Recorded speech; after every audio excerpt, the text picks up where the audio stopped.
Michael had always lived in the margins of society. Sharedis, scooper.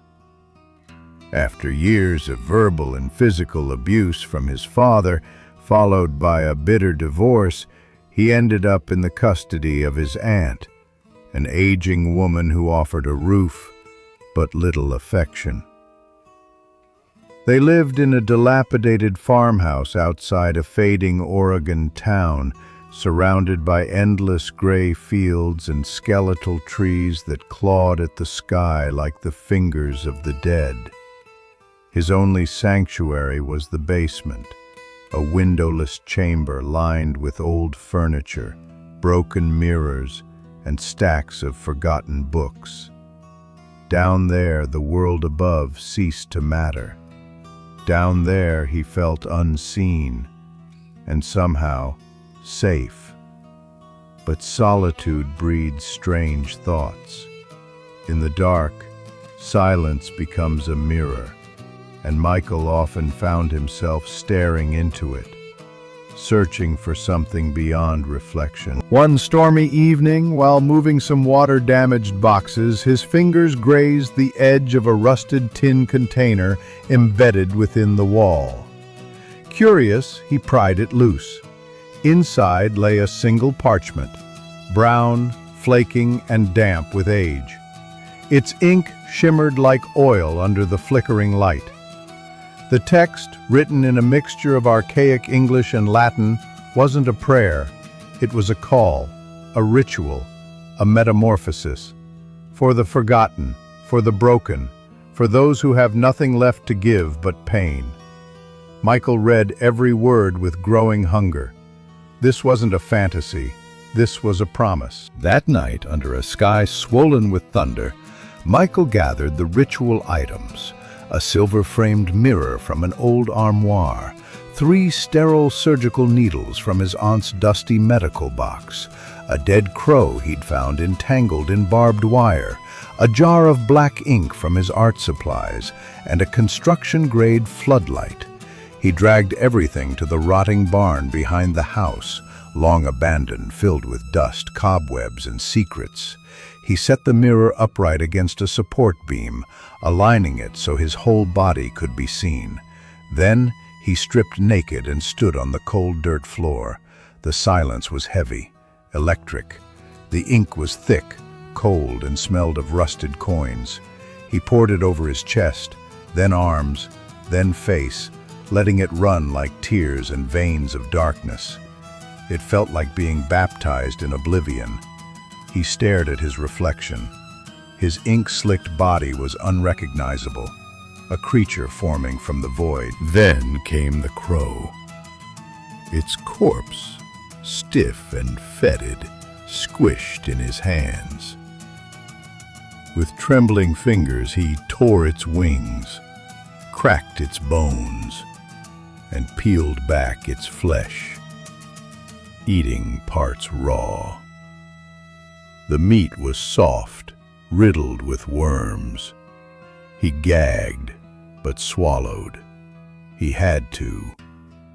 The ritual demanded suffering, and he would not disappoint.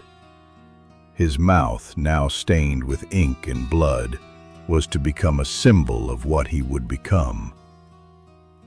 Instead of filing his teeth as the parchment once described, Michael reached for the powdered charcoal and mixed it into the remaining ink, then smeared it deep into his gums, over and under the teeth. When he smiled, his mouth looked like a pit of tar, unnatural, soulless. The floodlight came next. He flicked it on and turned it toward his face. The light was unbearable. He screamed as the searing beam stabbed into his pupils. His skin recoiled, his vision blurred with white static, but he forced himself to stare. Minutes passed. His body trembled. Tears burned down his cheeks. The pain was otherworldly.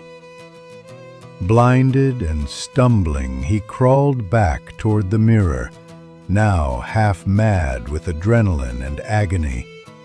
His final task, the needles.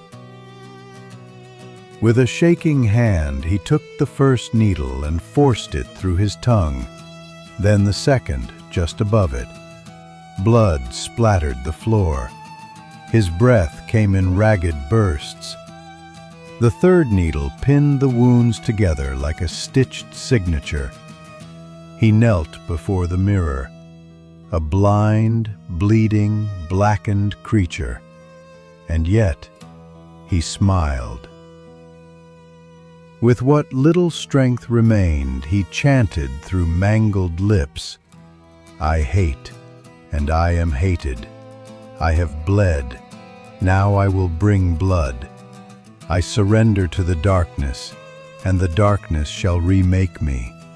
I am the fear, I am the end." The light behind him pulsed. The ground quaked.